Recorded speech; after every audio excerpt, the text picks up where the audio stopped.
is the day that we're gonna go home. Our photos never read last night, so we gotta go figure that out. It's 6:50. We also, I don't know, how did you sleep? I slept pretty good. I slept decent until like 5 a.m. and then I kept like anticipating the alarm going off, and hopefully us maybe getting on an earlier flight. So we will see. Maybe they'll like let us be standby or something. I don't really know. But that's it for now. We're about to leave our room. We're about to leave this beautiful view. I did wake up this morning at 1 o'clock to our ship vibrating once again because we were going sideways because we were getting into port. So that was nice. But yeah, that's pretty much it. We'll see how the day goes because who knows how the day goes. Everything may go wrong. Alright, this camera is charging and it very well may die while I'm filming this, but we're gonna try and push on because I want to take a shower. So remembering that last clip where I was in the cruise room and I was cocky enough to say, you know, we'll see you later because you never might know what's gonna happen. Well, if you can't guess, a lot of things happened. A lot of things went wrong. The last like 48 hours has been like in a complete shit show, like Disaster Island. To preface this, we have to start out with after what happened in that cruise room to explain the whole rest of string of events that just was like horrible. So actually, technically, there was clues the day before when we were in the Bahamas when some of the staff said that they were really surprised that we had really great weather. And Jacob and I thought, oh my God, it must like probably rain here a lot or something because we didn't really know. We didn't think twice about there potentially being dangerous weather in other places around us.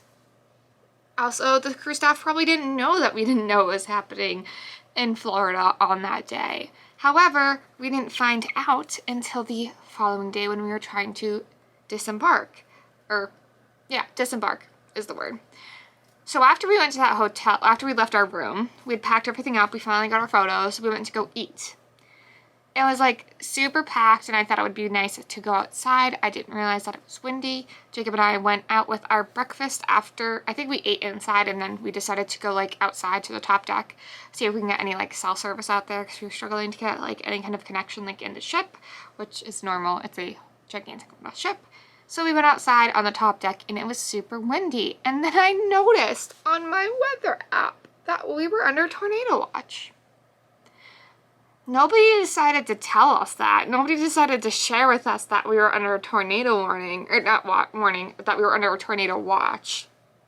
It was just, you know, find out if you know, you know. It was so windy on that top deck and it was like very overcast that day and humid that we decided to move back inside. We went to go to Smark. We remained under a tornado watch until like 2 p.m. I think it was. I started at 5 p.m., ended at 2 p.m. We made it on, nobody said anything to us. Like, we disembarked, we were standing outside in a line waiting for a bus. Nobody ever mentioned a word of, hey, guys, by the way, just in case, like, we turn to a tornado warning, just watch out. However, as Jacob and I were waiting, it came to light that we were finding out that there have been tornadoes. Actually, the day before, like, less than an hour away in, like, West Palm Beach. So, that was great.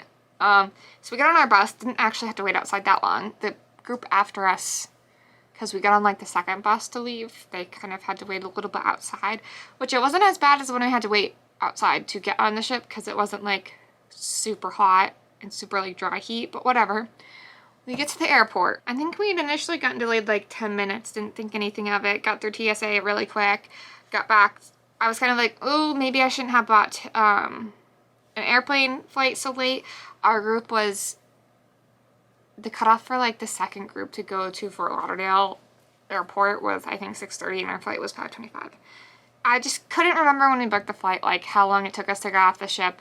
I wasn't sure if they were going to put us as one of the first groups, so just to be careful I booked a later flight. The options were literally like 7 a.m. I think 9 and 10, and then there was like nothing later. There was like a few 10 flights too, just to make sure you know that. So we get there and we got delayed like 10 minutes and we're like, okay, there's like 3 hours between where we need to sit in Baltimore and wait for our next flight to Portland, Maine. Keep that in mind too. And then our flight kept getting pushed and pushed. There was a lot of people at the airport. And then once we started looking at departing flights, it came to light that it was so windy that they had canceled, delayed, and grounded majority of the flights, like over 90% of the flights there, besides like pretty much the international flights because they have to take priority.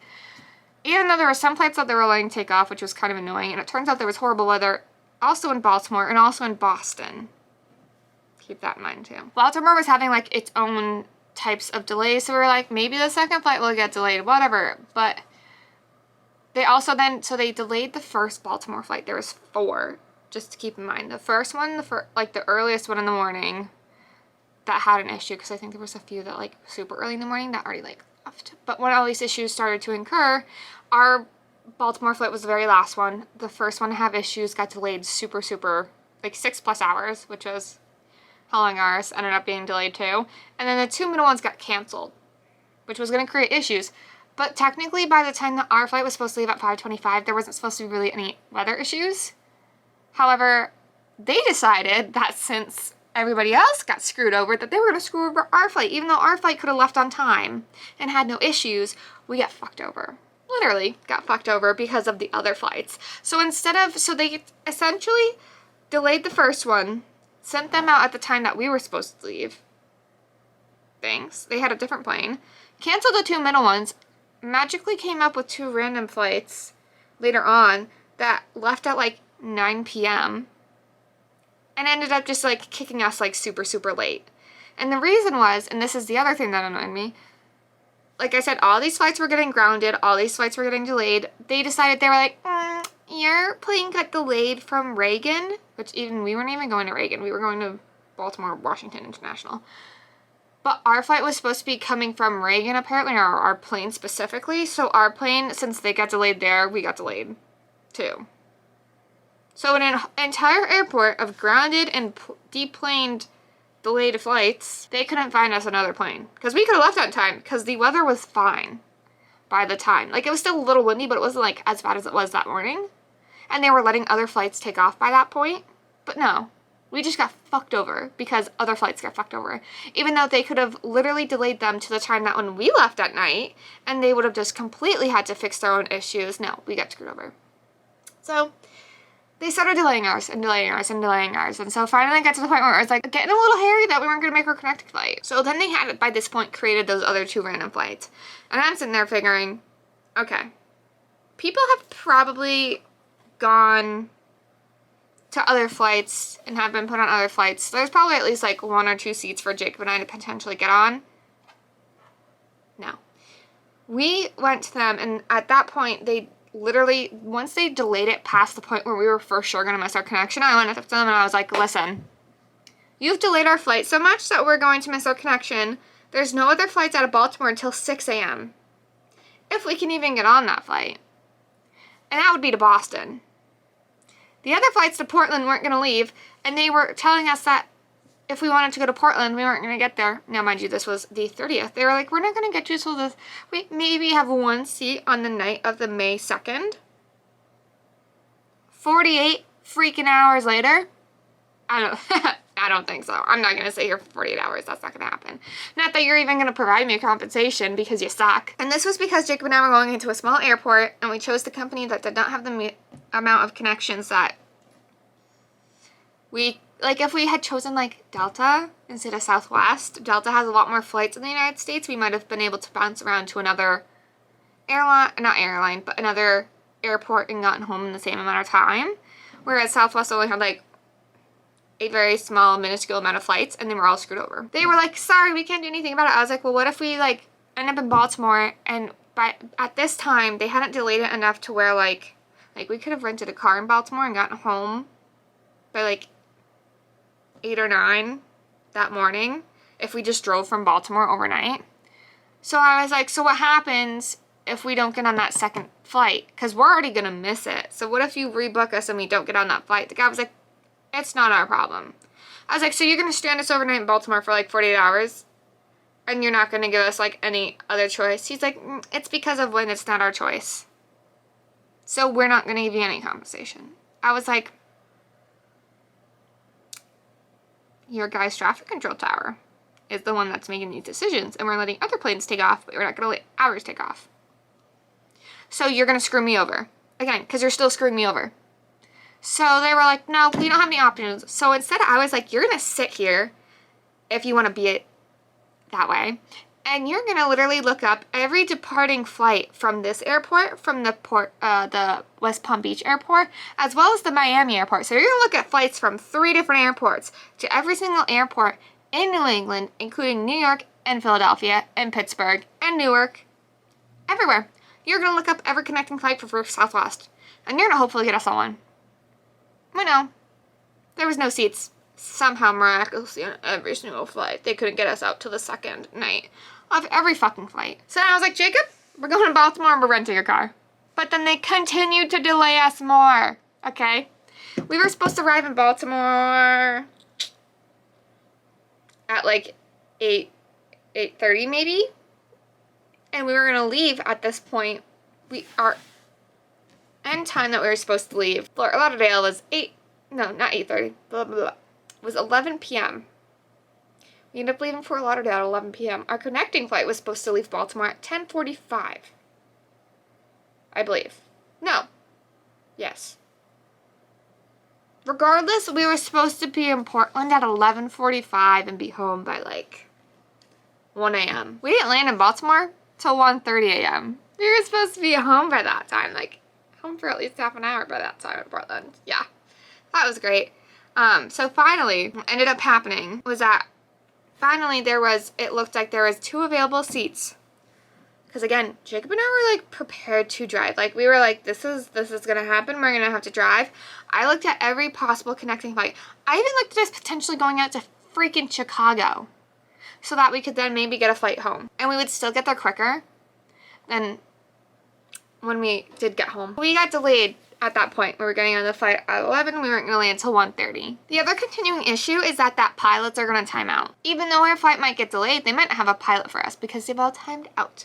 Same thing with the flight attendants. They can only fly for so many hours. So that was also going to become a creating issue. So actually there were like 3+ seats left on a lot of the flights, but they were filling them up with flight attendants because they couldn't get back to their original city to leave for the following flight in the morning on time. Again, there was finally a few seats available for Jacob and I to get on a Baltimore 6:20 a.m. flight, because we were already going to be there at 1:30. So I was like, what's the point of us driving when we might as well just sit on a freaking plane, or sit in the airport really for a few more hours and get on another plane and then kind of get home around the time that we were supposed to, instead of like driving through the night, because driving through the night is not the safest option since we've already been awake for a really long time. So Jacob and I decided to do that.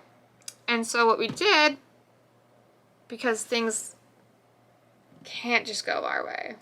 They can't. We actually beat our record for staying in an airport cumulatively. Because cumulatively, we sat in Fort Lauderdale for like 13 hours, I think it was. And then technically we sat for like another 4.5 to wait for the second flight. Whereas we had sat in the Germany airport for 9 hours. Did beat our record. Anyway, also the other issue was I was supposed to work last night. I had to forfeit working because I literally couldn't with the small amount of sleep that I'd done. Even though we got home, I still wasn't able to sleep enough hours. So I literally had to call out of work because, thank you, Southwest. And also, I won't be flying Southwest again. Yes, I do like the whole like 1 bag, 2 bag policy. And again, I wasn't supposed to actually work last night. I did not pick this day. My manager was moving to this day. So it was just kind of like a chain of events that wasn't going so well. We ended up getting to Baltimore, and we said to them in Baltimore, because Fort Lauderdale was like, when you get to Baltimore, you just need them to pull your bags. Just have them pull your bags. You'll have to re-go through security. You'll just have to recheck them, and they'll be in Boston. We were like, cool. We land at an ungodly time. There's like no flights from like 0 to 6 a.m. typically in these smaller airports. There's only one Southwest counter open. I asked one of the ladies who wasn't at that counter, who was kind of just holding the door from the plane that we just gotten off of. I was like, hey, Fort Lauderdale told us that you could pull our bags, but we're going to a different city now because we can go to Boston and have Jacob's parents pick us up and only drive an hour and a half versus us driving like 8 hours. Boston was like one of our other options. We could have gone to like New York and like maybe taken a train or something. There was like no trains, no buses from Baltimore at that point in time. In that time in the morning. This lady was like, I don't really know typically if you're going to the same city, whatever Whatever city the luggage is tagged to go to initially, that's where it's gonna go, regardless. Even though we were gonna go to Boston, she's like, I don't really know. So we're like, cool. It also, the other issue was that security there wasn't gonna open until 5 a.m. So if we did leave through the terminal and go out through security, there was like no benches out there. We're kind of just stuck until 5 a.m. And it's only 2 a.m. And we really want to sleep. We just want to lay on a bench and sleep, essentially. We were able to make our way out. We were like, we didn't really have any other choice. There was this one Southwest counter essentially available because another flight had come in right before ours. And they had all missed their connecting flights. So there was this gigantic line that was going to probably take over an hour for us to get to the front of, with them rebooking this other flight. And we were like the first people in line from our flight. So I said to Jacob, I was like, the only other option is we just go through, see if our baggage is there. He was like, okay, whatever. Let's just do that because it's going to get us maybe somewhere quicker. I don't really know. I just want to know where my baggage is.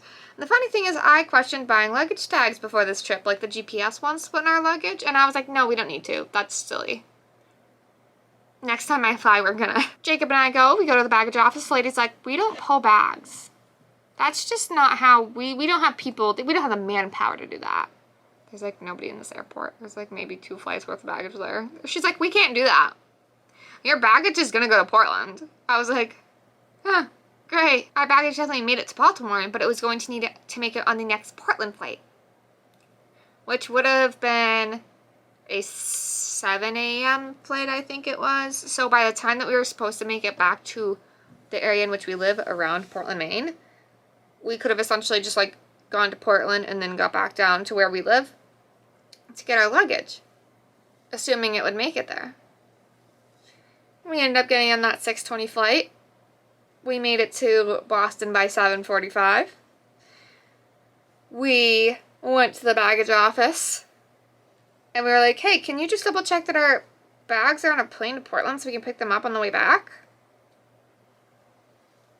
No, because things can't be that easy. The flight that our luggage was supposed to go on was canceled. Because nothing else can go wrong besides our flight getting delayed like 6+ hours, or sitting us in an airport cumulatively 18 hours, us not getting sleep, our luggage not being there, and then us not sleeping like for maybe 1 hour out of the whole trip until we got home. So we were like, what do you mean the flight was canceled? That's not great. The guy essentially was like, it will go on the next flight, whatever next flight arrives. So here's your tickets back for your luggage, and just call this number because it's the like international number. They'll tell you where your luggage is on, which flight your luggage is on. So we ended up getting home. I was able to call. Our luggage did make it on the following flight at like 10. Our luggage arrived in Portland at 12 p.m. We didn't sleep until like around 12 because we just were doing so much laundry and like trying to like at least eat a little bit. We also at that point didn't have like any underwear or anything. So Jacob and I had to then go to a store prior to like coming home and get him underwear and socks. I had a few pairs in my backpack, luckily for myself. And I think what else we did. So his mom ended up getting our luggage that afternoon. She was very kind and went to Portland, and our luggage was right there. Luckily, surprise. But yeah, lessons learned. We had no clue what was happening in Florida with the weather.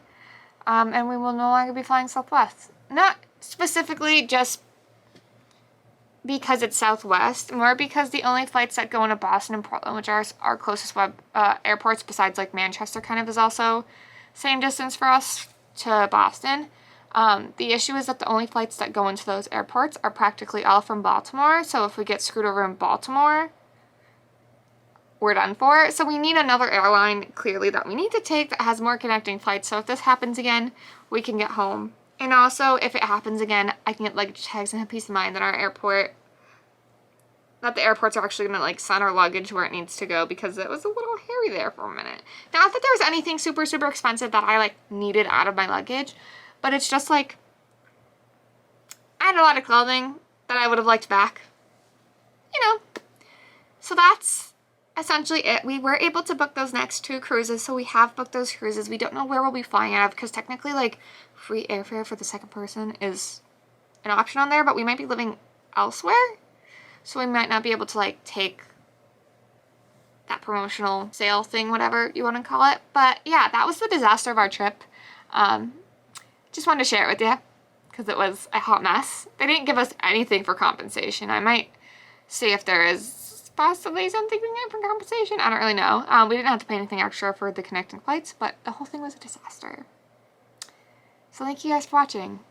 I guess I'll see you whenever next time is. Bye.